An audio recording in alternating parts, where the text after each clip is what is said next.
Welcome back to Restorative Grief with Mandy Capehart. You are listening to episode 44, titled Dismantling Toxic Grief Support.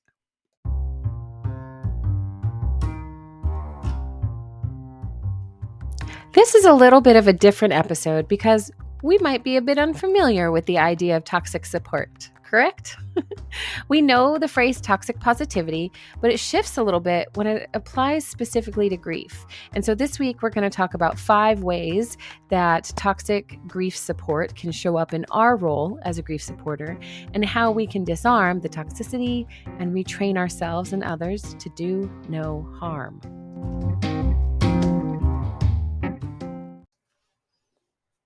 So this episode is really for the grief supporters among us, which, okay, we know that is all of us. Obviously, at some point, we are all in the role supporting another person going through loss.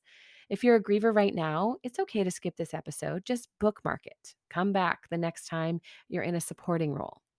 Toxic grief support is similar to toxic positivity in that we have this idea of what healthy grieving looks like. A lot of the time, you can tell someone is going to step into a role of toxic grief support when they use the binary of good and bad. For example, maybe you've disclosed that you've been sleeping a lot more in your grief process or haven't been able to find the motivation you need to stick with your gym schedule. And the response you get is, oh, that's not good. Or maybe the response is something along the lines of, it's really bad for you to be skipping the gym. You know, those routines are good for your health mentally and physically. You need to be doing them. Listen, those aren't completely wrong statements. And there are going to be people in your life that you've invited into a corrective space and relationship like that. Those are people who, ahead of time, you've been clear with about what's okay to say to you and what's not. I know in my life, there have absolutely been seasons where I've skipped my gym regimen, but I also know that people with permission to speak into my life know much better than to use shame and point out that I'm making bad choices. Okay, so let's get into what toxic grief support looks like. Essentially, it's the decision we make to cast judgments against someone else's grief process because we don't feel it's an appropriate response. Maybe our friends can't meet the expectations we've set for ourselves in grief, so we're inappropriately holding them to our standards. And we have a lot of cultural norms around grief and grieving that are ingrained in our behaviors. It's why we avoid discomfort and offer platitudes and other minimizing behaviors. I think by now you are probably familiar with toxic grief support and some examples might be coming to mind. So let's talk about the ways it might be showing up in how we support others. Have you ever encouraged someone to just move on? Because that's toxic. If your experience showed you that grief took a certain period of time, then that's a truth for you for that specific grief event. It won't be true the next time grief enters your story. Do you know how I know that? Because you also know it deep down in your guts. You've experienced active grieving for certain losses that lasted maybe a day or two, and you've experienced in ways that has lasted for years. Even as a grief professional, my own experiences with loss are wildly erratic when it comes to the time frames, and no one has a right to insist that a person move on, not to mention the fact that move on is an incredibly problematic statement all on its own. Or maybe you've started describing your friend as overly dramatic or too emotional, judgments about their character and their behaviors, right? Maybe they have bigger reactions right now because all of their emotions are very raw and right under the surface. What seems like an overreaction to you might simply be a manifestation of an overstimulated nervous system asking for help. But if you're too busy judging their response and their experience in life, how will you be able to help them without causing more harm? Another way we demonstrate toxic grief support is by criticizing the details or the information that the griever shares. Do you remember that phrase TMI that we all used to use in like probably the 90s, maybe the 2000s? Maybe you think someone is sharing TMI, too much information about their grief story because they need attention. Or maybe you think they're uncomfortable and making other people uncomfortable to make themselves feel better. Or maybe it's just making you uncomfortable and so you call it inappropriate. Are you criticizing that person? I do want to take a little moment here as an aside and point out that this part really depends on context. Within grief support, if you are in the context of a one-on-one relationship and someone's giving you a ton of information, that's not inappropriate. But it might be an opportunity for you to ask questions about what they need and how you can help them find some resources that you aren't able to offer. That can be uncomfortable, being asked to do something that's outside of your skill set or your comfort level of what you've offered as their supporter. But in general, when people are sharing publicly in a way that they feel like sharing, you have no right to step in and tell them you need to stop. The next demonstration of toxic grief support is so common, we often don't even recognize it as harmful. But we criticize people who are grieving because they're not being as expressive as we expect them to. Again, they fail to meet our expectations. Maybe they're crying too much, or they're not crying enough. Maybe they haven't cried at all. Do you remember The Holiday? It was one of my mom's favorite movies, and Cameron Diaz's character just can't cry. I think I've even talked about that on the podcast before. It's so real. Maybe the person doesn't even feel sad that they've experienced a loss. Maybe they feel relief. A few interviews back on this podcast, we spoke with Bill Cohen, who is a specialized educator with working with caregivers to help them create support for themselves as they care for ailing family members. It's not uncommon for caregivers to feel immense relief when the person they are caring for dies.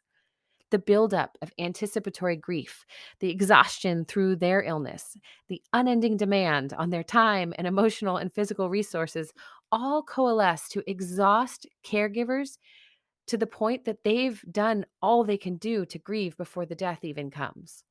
Of course, there will be grief after the event itself, but it'll be different and too easy to condemn if you're not carefully considering the way that you treat grievers. And lastly, we tend to ghost people when we feel like our support is being rejected. Or maybe you reject them because you have no understanding of why they're still grieving when they've been offered all these different support. This goes back to the time frame thing, but it also speaks to your willingness to be patient with process. There's no timeline on grief, and we know that it is cyclical in nature. But treating a friend as no longer worthy of your time or attention because they are failing to meet your expectation of who they should be is among the most toxic grief support that exists. Because this goes simply beyond minimizing their fears or pain or offering them a platitude to move on in the conversation. This is flat out rejecting their perception of their world and their work to find a new sense of self in their new normal. It's harsh. I get it. I know this has been a bit of an intense episode, but please hear my heart. I want grievers in your life to feel so completely safe with you. I want you to become such a haven of comfort and compassion that you are fully comfortable running into the chaos with the people that you love who are hurting, not out of an obligation or a social pressure that you have placed and internalized on yourself. I want you to become that curious heart in someone's life where they know they can be safe to have no answers, to have no sense of up from down, and to have no fear of judgment. So, if you relate to some of these toxic grief support examples, and I do as the professional, I still check myself for this stuff all the time. Here are 3 things I want you to do. Number 1, I want you to keep listening to this podcast. Self plug. Seeking support as a grief supporter and on behalf of yourself as a present or future griever is going to ingrain those helpful behaviors and attitudes towards loss. By practicing a better way, you mitigate harm against yourself and others every time you will encounter grief going forward. And that's true whether or not you are actively supporting someone's grief process or simply observing from a distance. Number 2, I want you to learn how to listen to others with patience for their process.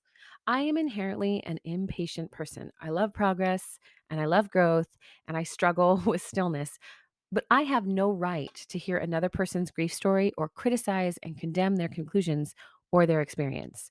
If I truly want to be an authentic grief supporter, I need to listen to the person grieving with curiosity and compassion. And number 3, I want you to ask appropriate questions when you are invited to do so. What do I mean by appropriate questions? Well, the first and most appropriate question is May I ask you some questions about this? Or put another way, do you want me to ask you some questions so you can talk about this a bit more? Or do you just need me to hear you and hold some sacred space for you to process? Let me tell you, there is nothing that I have seen that upsets a well intentioned grief supporter more than being told to shut up. We get so defensive, and that's because we're used to being allowed to center ourselves in someone else's story. We often think we have the answer about how long grief should last or what spiritual practices are the most beneficial for grievers. But the truth is, we only know what has worked well for us. Maybe we're not even sure what works for us, but on the way over to you, we Googled it really quickly. So I'm sure we found the best resources. Listen, if you're given the opportunity to ask questions, appropriate questions are necessary. That means it's not your place to ask if someone was vaccinated or whether or not they were sick for a long time. Appropriate questions fall under the category of, can you tell me more about them? What does support look like for you right now? Maybe an appropriate question would be investigating what role the griever would like you to play in their grief process. Because it turns out that becoming compassionately curious about what this person needs or wants to share is the most powerful position of support that you can take for a griever. And really, that's the only thing we're trying to do when we inadvertently get toxic with our grief support. We just want to be an encouragement. So, this is our chance. Let's learn what it means to be truly an encouragement by listening with more compassion, curiosity, and patience for the process of others. Thank you for listening to episode 44 of Restorative Grief. Toxic grief support is really easy behavior to fall into. And that's simply because we're not always mindful about the words coming out of our mouths. Toxic positivity, minimizing, centering, and all the things we have talked about time and again on this show are versions of our own discomfort manifesting to the detriment of the people we love who are hurting. That's a lot. So, like I said, whether we are grieving right now or simply in a position to support someone else, doing the work equips us to make helpful decisions and kinder comments when we finally find ourselves face to face with loss. If this is one of your first times listening to Restorative Grief, thank you for being here. Welcome. And I hope you really found something meaningful in this conversation. I also want to remind all of you that a premium membership to Restorative Grief with Mandy Capehart is now available for only $4.99 a month. You gain access to resources, one-on-one coaching sessions, exclusive interviews, and more with grievers, grief professionals, and everyone in between. Even if you can't keep up with all the bonus episodes, your financial support of this podcast is supporting access to grief literacy and resources for grievers all over who are listening and need that extra supportive community around them. So thank you beyond words for being a premium subscriber to the show. If you're listening and haven't considered subscribing yet, or maybe aren't quite sure about what kind of grief you need, you might also consider joining my free private coaching group online. Everything I do is for free, pretty much. And the Restorative Grief Project is hosted over on Facebook. There's always links in the show notes for that if you'd like to join as well, because we'd love to have you. This new subscription option for the podcast is one of the best ways to support me and keep it going for those of us who need it the most. So, if that's not possible for you, please take time to leave a review wherever you listen, especially on Apple Podcasts. That's a great place. And share this episode with someone who might need some curious questions or clarity about healthy grief support of their own. And one last thing before you go. Please remember, the only solution for grief is to do the work of grieving. Thanks for listening. I'll see you next week.